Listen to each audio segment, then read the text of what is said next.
그때 기생의 옷을 입은 간교한 여인이 그를 맞으니 이 여인은 떠들며 완악하며 그의 발이 집에 머물지 아니하여 어떤 때에는 거리, 어떤 때에는 광장, 또 모퉁이마다 서서 사람을 기다리는 자라. 그 여인이 그를 붙잡고 그에게 입맞추며 부끄러움을 모르는 얼굴로 그에게 말하되, 내가 화목제를 드려 서원한 것을 오늘 갚았노라. 이러므로 내가 너를 맞으려고 나와 네 얼굴을 찾다가 너를 만났도다. 내 침상에는 여호와 애굽의 문이 있는 이불을 폈고 모략과 침향과 계피를 뿌렸노라. 오라, 우리가 아침까지 흡족하게 서로 사랑하며 사랑함으로 희락하자. 남편은 집을 떠나 먼 길을 갔는데 은주머니를 가졌은즉 보름날에나 집에 돌아오리라. 여러 가지 고운 말로 유혹하며 입술에 호리는 말로 꿰물어 젊은이가 곧 그를 따랐으니 소가 도수장으로 가는 것 같고 미련한 자가 벌을 받으려고 쇠사슬에 매이러 가는 것과 같도다. 필경은 화살이 그 간을 뚫게 되리라. 새가 빨리 그물로 들어가되 그의 생명을 잃어버릴 줄을 알지 못함과 같으니라. 이제 아들들아, 내 말을 듣고 내 입의 말에 주의하라. 내 마음이 음녀의 길로 치우치지 말며 그 길에 미혹되지 말지어다. 대저 그가 많은 사람을 상하여 엎드러지게 하였나니 그에게 죽은 자가 허다하니라. 그의 집은 스올의 길이라. 사망의 방으로 내려가느니라. 샬롬. 오늘도 하나님 말씀을 묵상하는 우리 중고등부 친구들과 또 성도님들을 축복합니다. 오늘은 잠언 7장 10절에서 27절 말씀 묵상 포인트를 통해서 말씀으로 하나님께서 우리에게 주시는 은혜들을 묵상하고 나누는 시간 가져보도록 하겠습니다. 오늘은 원포인트로 오늘 말씀을 좀 나눌 텐데요.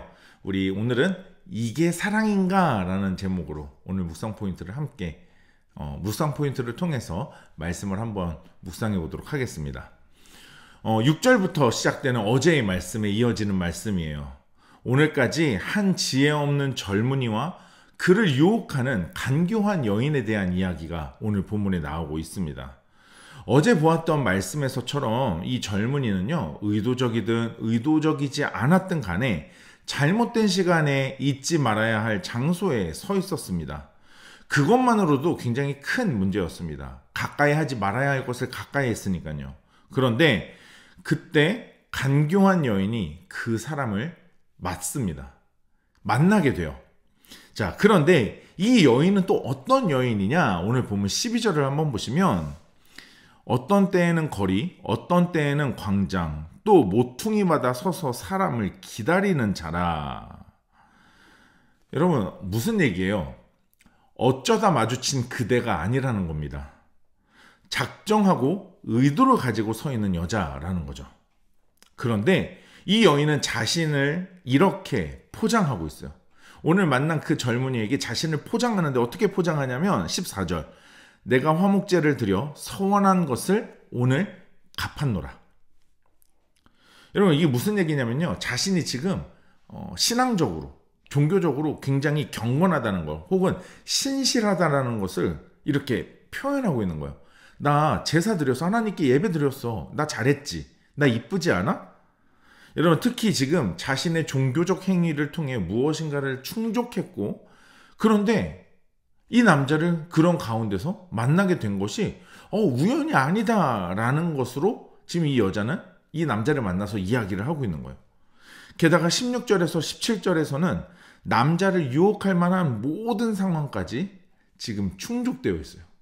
집에 그 침실에 여러 가지로 장식해놓고 향유까지 다 뿌려놓은 거예요. 오늘 말씀에 등장하는 이 젊은이가 안 넘어갈래야 안 넘어갈 수가 없는 상황인 거죠. 여러분, 이 젊은 남자를 유혹하는 이 간교한 여인의 말을 한 번 더 읽어보시기 바랍니다. 오늘 18절, 19절, 20절 말씀. 오라, 우리가 아침까지 흡족하게 서로 사랑하며 사랑함으로 희락하자. 남편은 집을 떠나 먼 길을 갔는데 은주머니를 가졌은즉 보름날에나 집에 돌아오리라 하여.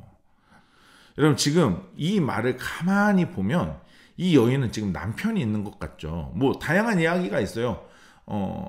그냥 사람의 이 남편이라는 단어가 히브리어로는 사람, 남자라는 뜻이라서 이 여자의 주인일 수도 있다라고 이야기하지만 오늘 우리 영어 성경에도 또 한글 성경에도 husband 그리고 남편이라고 해석된 대로 우리 남편으로 이해하면서 이 말씀을 보도록 하겠습니다. 자, 어쨌든 이 남편이 많은 돈을 갖고 여행을 떠났는데 보름은 지나야 이제 돌아온다라는 거죠. 그래서 집이 비어있는 상태라는 겁니다. 그러면서 젊은 남자에게 뭐라고 이야기하냐면 흡족하게 서로 사랑하며 사랑함으로 희락하자라고 말해요. 자, 희락한다라는 건 기뻐한다라는 뜻인 건데, 자, 오늘 말씀 이 사랑하며 사랑함으로라고 하는 이 사랑하며 사랑함이라는 말이요, 그냥 단순히 이 정신적인 교제를 나누는 사랑의 의미가 아니라 성관계를 갖자라는 의미가 포함된 단어입니다. 그러니까 지금 이 남자와 여자가 같이 남편 없으니까 우리 같이 자자, 성관계를 나누자, 이렇게 이야기를 하는 거죠. 그러면서 그걸로 우리는 쾌락을 느끼고 좋아하자, 기뻐하자, 이거죠.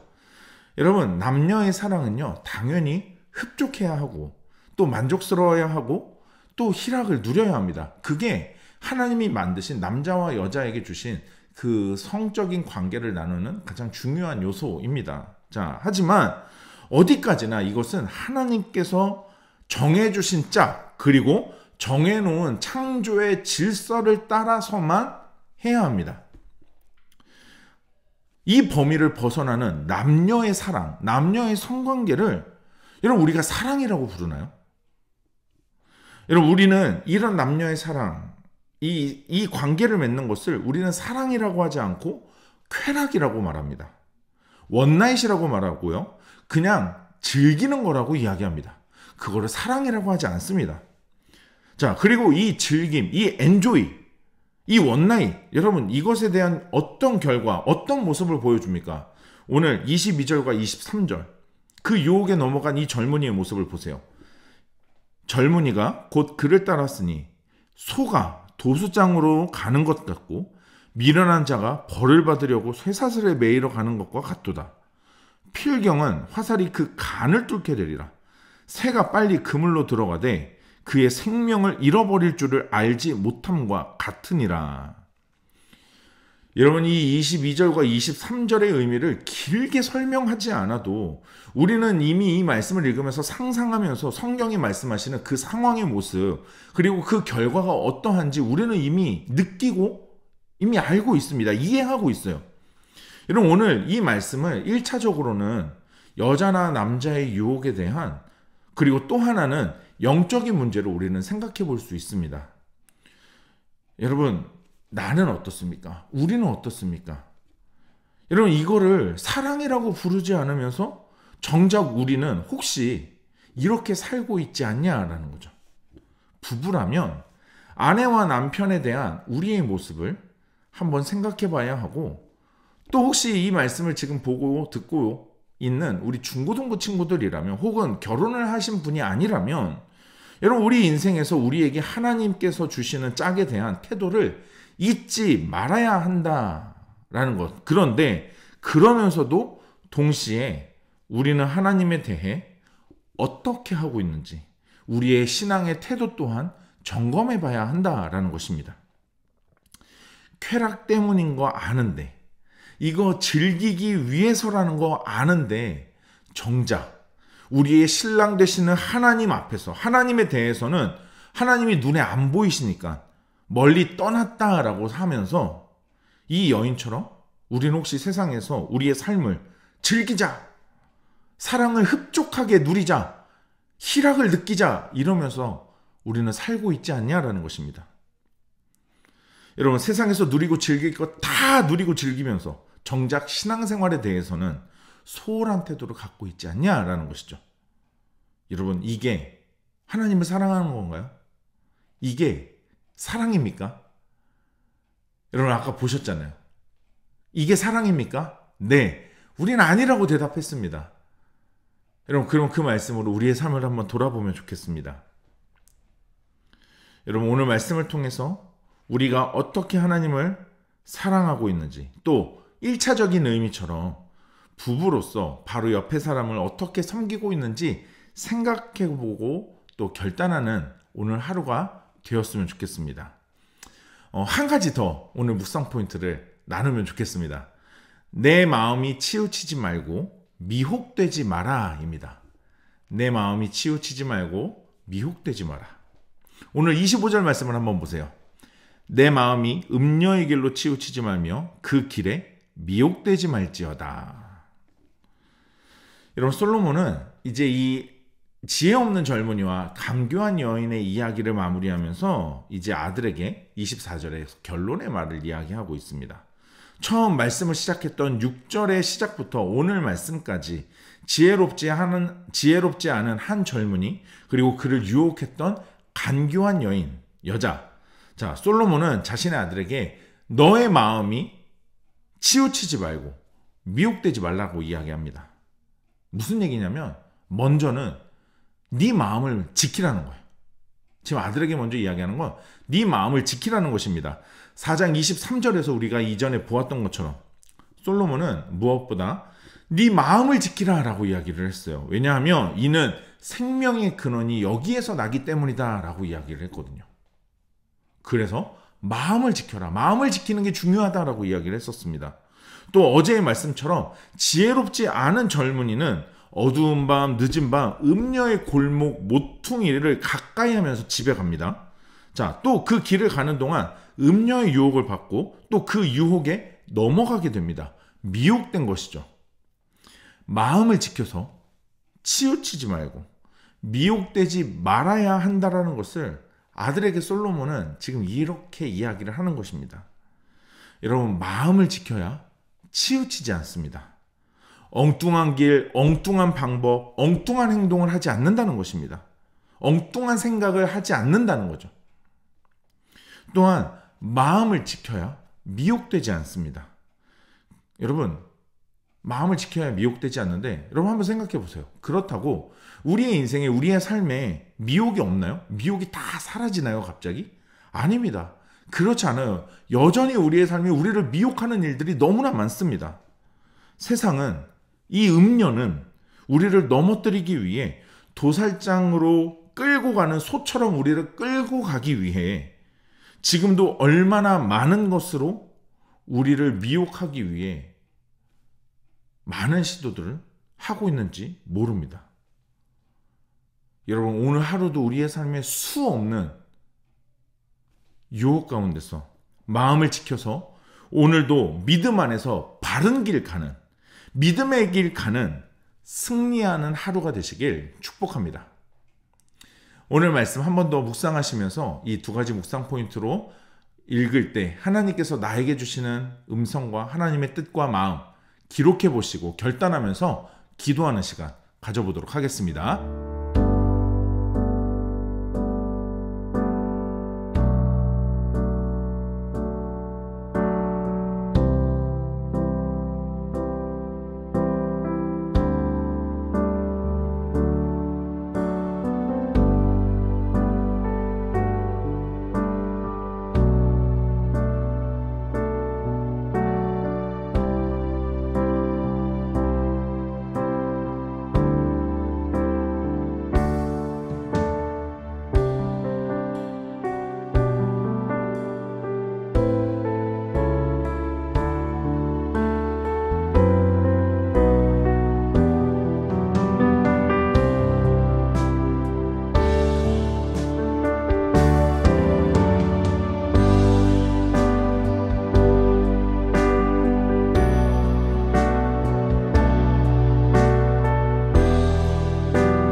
오늘 묵상하고 결단한 내용을 영상 댓글에 남겨주세요. 오늘 영상은 여기까지입니다. 오늘 하루도 하나님 말씀으로 믿음으로 승리하는 하루 됩시다. 샬롬.